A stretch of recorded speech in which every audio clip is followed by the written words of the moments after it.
tidak banyak yang meninggal di atas ya. Saya juga pernah mendaki dan pernah mendapati beberapa kuburan, ada tugu-tugu. Saya lihat ada dari beberapa kampus di Makassar, saya tidak bisa sebut. Ada beberapa tertulis nama kampus dan ternyata temannya meninggal di situ ya. Assalamualaikum warahmatullahi wabarakatuh. Kembali lagi dengan saya Om Ipul. Nah, sebelumnya terima kasih buat teman-teman yang telah klik channel ini dan menonton dan menyaksikan cerita-cerita yang menarik yang akan saya tampilkan pada hari ini. Jadi buat teman-teman jangan kemana-mana, tetap di channel ini ya. Ya, saya akan menceritakan tentang hal mistis kembali, di mana hal mistis yang akan saya ceritakan ini adalah hal mistis yang terbaru di channel saya ya. Tentunya tentang hal mistis yang berada di gunung terangker di Sulawesi Selatan. Teman-teman tentunya penasaran cerita apa yang saya akan bawa pada hari ini? Jangan kemana-mana, tetap di Om Ipul. Oke, kita akan menarik beberapa cerita tentang gunung yang angker di Sulawesi Selatan. Pasti teman-teman penasaran nih, gunung apa yang akan saya ceritakan pada hari ini? Tentunya Gunung Bawah Karaeng. Teman-teman tahu Gunung Bawah Karaeng seperti apa ya? Mungkin kalau untuk anak-anak milenial di zaman sekarang atau anak-anak yang masih SD dan menuju ke SMP mungkin belum tahu persis tentang Gunung Bawah Karaeng. Tapi kalau orang-orang terdahulu ya, orang-orang tua kita tentu saja tahu tentang gimana cerita tentang Gunung Bawah Karaeng. Oke, kita langsung saja ke cerita. Oke, cerita ini saya diceritakan oleh teman saya yaitu Iwan ya. Namanya Iwan. Orangnya tidak bisa ditampilkan tapi nama bisa ditampilkan. Halo Iwan ya. Iwan ini salah satu teman atau sahabat saya. Jadi Iwan ini selalu datang ke rumah dan menceritakan hal-hal apa saja yang dia alami ketika di Gunung Bawah Karaeng. Jadi Iwan ini termasuk adalah salah satu pendaki ya. Hobinya suka mendaki ya, dari dulu suka mendaki. Dan pokoknya dari dulu saya tahu Iwan ini sukanya hobinya mendaki. Oke, jadi Iwan ini sering ya, kemarin-kemarin sering ke rumah menceritakan apa-apa yang dia alami di Gunung Bawah Karaeng. Tentunya tidak lari dari hal-hal mistis ya. Nah, saya terbilang orang yang belum pernah mendaki juga dulunya ya. Tapi beberapa tahun di belakang ini saya sudah sering mendaki. Oke, kita langsung saja ke cerita Iwan yang menemani beberapa rekannya untuk mendaki ke Gunung Bawah Karaeng.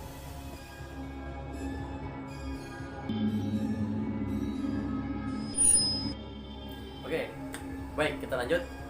Iwan adalah salah satu leader dalam pendakian beberapa gunung, Lelati Mojong, Gunung Bawah Karaeng dan beberapa gunung yang ada di Sulawesi Selatan. Dan konon Iwan ini mendapatkan tawaran oleh beberapa pendaki baru untuk menemani mereka menuju ke Gunung Bawah Karaeng ya. Teman-teman saja tahu gimana Gunung Bawah Karaeng. Gunung Bawah Karaeng ini termasuk gunung yang terangker di Sulawesi Selatan ya, dimana teman-teman harus tahu artinya Gunung Bawah Karaeng itu apa artinya ya. Gunung itu gunung yang paling tertinggi atau gunung yang tertinggi kedua di Sulawesi Selatan ya. Nah, terus arti Bawah Karaeng itu bawah adalah mulut, Karaeng itu adalah raja. Jadi artinya itu mulut para raja. Jadi leluhur kita konon sering melakukan bertapa di tempat itu. Dan cerita yang saya dapat juga bahwa Syekh Yusuf ya adalah salah satu pahlawan kita yang ada di Sulawesi Selatan dan dia juga cukup terkenal di luar negeri. Konon beliau sering mengadakan sesuatu hal ya, tentunya yaitu bertapa di Gunung Bawah Karaeng. Itu konon ya. Terus tentang Gunung Bawah Karaeng ini banyak juga mengartikan bahwa gunung adalah gunung haji ya. Mungkin teman-teman tahu gunung haji ini maksudnya apa. Jadi leluhur dulu ya, atau orang-orang kita yang terdahulu, karena faktor ekonomi dan jaraknya menuju ke tanah suci cukup jauh, dan leluhur kita atau orang-orang terdahulu kita sering mengadakan sholat Idul Adha di atas puncak Gunung Bawah Karaeng. Mereka mengatakan bahwa ketika kita sholat Idul Adha di Gunung Bawah Karaeng dan tepat di puncak Gunung Bawah Karaeng, kita lebih dekat kepada Allah Subhanahu Wa Taala. Itu menurut pendapat orang-orang terdahulu. Jadi tapi alam ya, itu benar apa enggaknya. Saya cuma meluruskan aja bahwa hal itu kalau menurut agama sangat bertentangan ya. Tapi saya kembalikan kepada teman-teman, percaya nggak percaya hal itu. Cuman ini hal yang diyakini oleh masyarakat terdahulu kita. Oke, jadi Iwan ini menemani beberapa teman menuju ke Gunung Bawakaraeng, dan mereka berjalan beriringan dan tiba di lembannya. Lembannya itu adalah bawah kaki Gunung Bawakaraeng. Jadi Lembanna itu adalah tempat pemukiman masyarakat yang berada di kaki Gunung Bawakaraeng. Seperti itu. Iwan tiba dan mengadakan briefing dengan teman-teman barunya. Akhirnya mereka melanjutkan perjalanan. Nah, di pos pertama Iwan sudah merasakan aneh karena melihat orang yang ikut dengan dia adalah seorang wanita yang mulai menampakkan sesuatu hal yang aneh seperti itu. Dan konon katanya temannya Iwan ini adalah orang yang memiliki indigo, artinya bisa melihat sesuatu hal-hal yang halus seperti itu.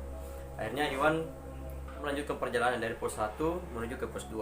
Nah, tetapi Iwan sudah mulai merasakan hal yang aneh ketika melihat temannya itu sudah memiliki raut wajah yang berbeda ya. Cuman Iwan selalu berpikir positif. Akhirnya mereka melanjutkan perjalanan menuju pos 2.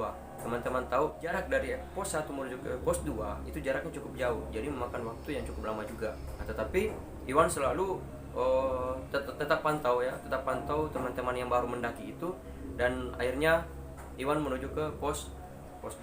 Nah, di sini terjadi hal-hal yang paling Iwan tidak inginkan, yaitu tiba-tiba cewek itu memilih untuk istirahat. Ya, memilih untuk istirahat karena kenapa?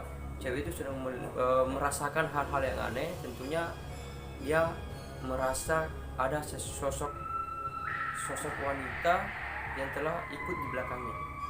Ya, sosok wanita yang telah ikut di belakangnya. Seperti itu. Jadi akhirnya Iwan nyuruh teman-temannya untuk tetap istirahat dan menikmati pemandangan yang ada. Nah, teman-teman tahu, tiba-tiba cewek yang tadinya memiliki raut wajah sudah berbeda tiba-tiba kesurupan, tiba-tiba teriak, tiba-tiba histeris, tiba-tiba menangis, dan tiba-tiba ketawa.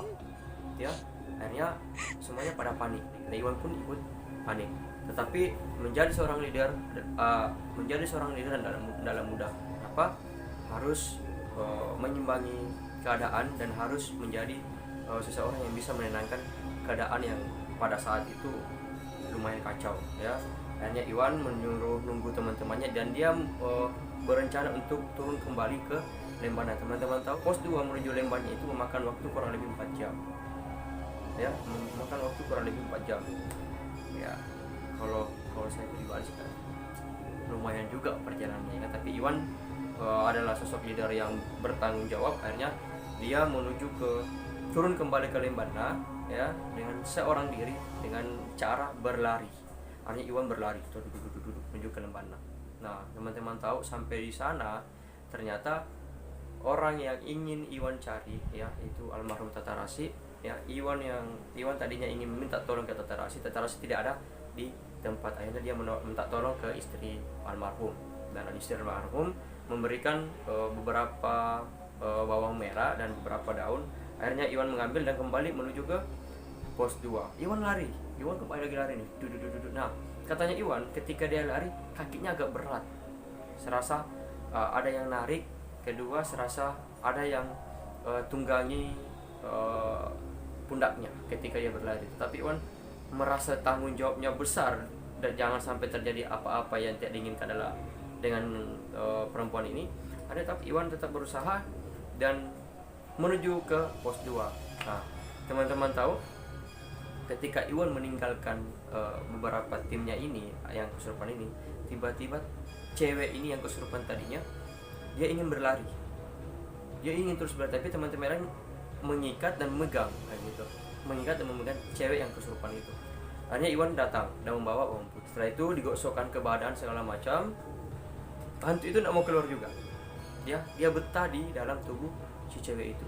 Akhirnya Iwan mikir, gimana kalau kita kembali ke Lembanna kembali. kita jangan melanjutkan perjalanan, karena konon kalau kita melanjutkan perjalanan kita akan mendapatkan pos yang lebih seram lagi tuh. Ya, pos yang lebih seram itu. Teman-teman nggak tahu pos yang saya maksud tadi yang paling seram itu adalah pos 3, di mana di situ pernah terjadi hal-hal yang sangat mengenaskan. Kenapa? Ada sosok wanita yang pernah menggantungkan dirinya di sebuah pohon di pos 3 tersebut.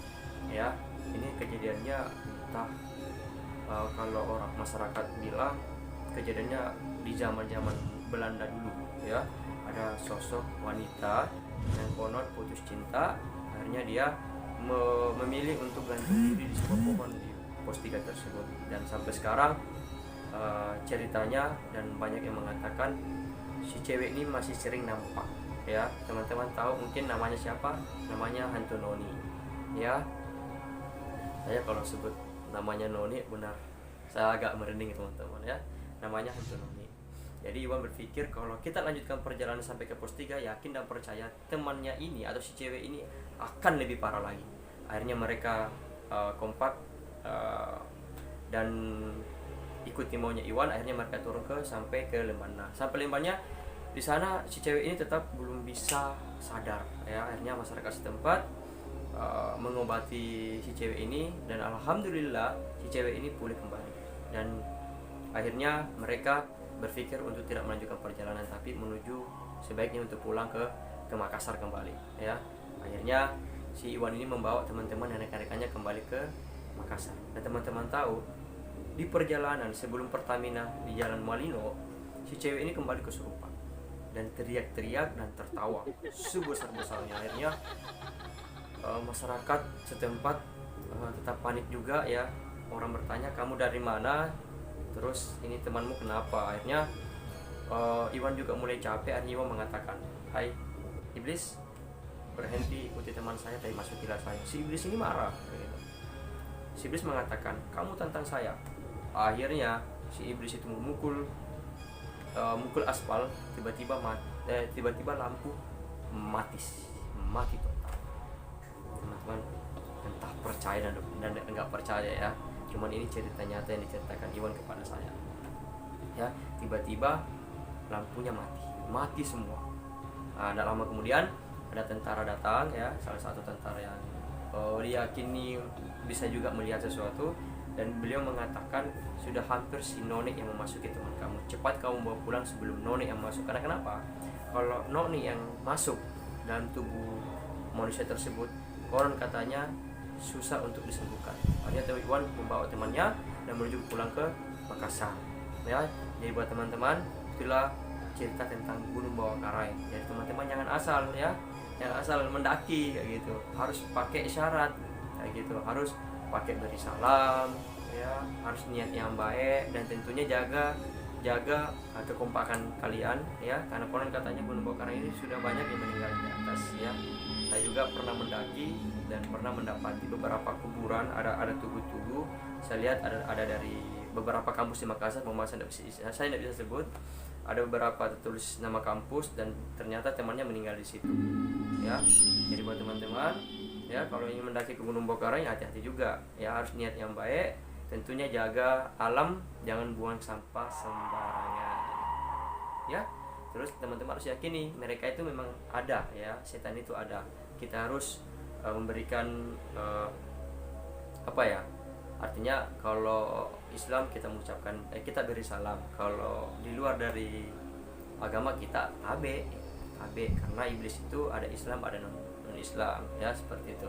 Akhirnya kita lanjut. Akhirnya si temannya Iwan ini dibawa, dan di perjalanan dimasukin lagi oleh halus yang beda, yaitu roh yang pernah kecelakaan dan mati di tempat di Jalan Poros Malino ya. Akhirnya lain lagi yang masuki. Iwan tetap bawa itu motor dan membawa ke Jalan Telok Kota Makassar, dan akhirnya di sanalah diobati, dan alhamdulillah si temannya Iwan ini sembuh dari kesurupannya ya. Jadi buat teman-teman, kembali lagi ya, kalau ke Gunung Bawah Karai jangan asal ya. Dan banyak lagi cerita tentang Gunung Bawah Karai ya, cuma saya singkat-singkat aja. Dan saya tambahkan lagi sedikit, konon lagi Iwan akhirnya besoknya memilih untuk mendaki ulang sama temannya, dan dia cuma berdua dan dia berdua dengan rekannya. Nah, malamnya Iwan dapat puncak. Iwan mengatakan bahwa ketika dalam tenda dia melihat ada beberapa pendaki, ya, ada beberapa pendaki membawa senter sambil berjalan. Tapi Iwan dalam tenda. Ketika ya, Iwan membuka tenda, tidak ada siapa-siapa. Tidak ada siapa-siapa. Tadinya dalam tenda melihat orang bawa senter dan beberapa yang jalan.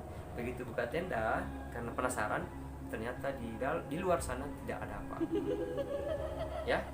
Jadi buat teman-teman, kalau ingin mendaki Gunung Bawah-Karang, jangan asal-asalan saja, tapi diyakini dengan niat yang baik, ya. Karena alam cukup wajib untuk kita lestarikan, cukup kita harus jaga. Ya, seperti itu.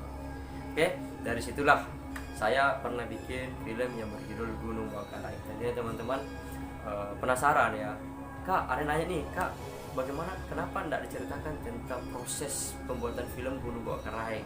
Kami pengen tahu bagaimana apa-apa aja yang kakak lewati sehingga konon katanya 2 tahun film itu kita buat. Katanya banyak cerita-cerita mistis yang kakak dapat. Tapi nanti ya, ini cerita Iwan dulu yang kita angkat ya. Oke, itu saja mungkin dari saya ya. Buat teman-teman tetap ikuti channel saya ya. Jangan lupa di subscribe, like, share, and comment ya, dan tentunya dukunglah channel ini sampai sukses tentunya ya. Jadi itu saja dari saya. Mohon maaf dari kesalahan kata ya, mohon maaf bila alurnya kurang terarah ya, karena memang saya dapat cerita cuma sepenggal ya, cuma saya ambil yang penting-pentingnya saja ya. Banyak lagi cerita tentang Gunung Bawah-Karang yang lebih seru yang dan lebih keren, tapi itu saja saya harus cerita ya. Saya undur diri. Salam 5 waktu dan assalamualaikum warahmatullahi wabarakatuh.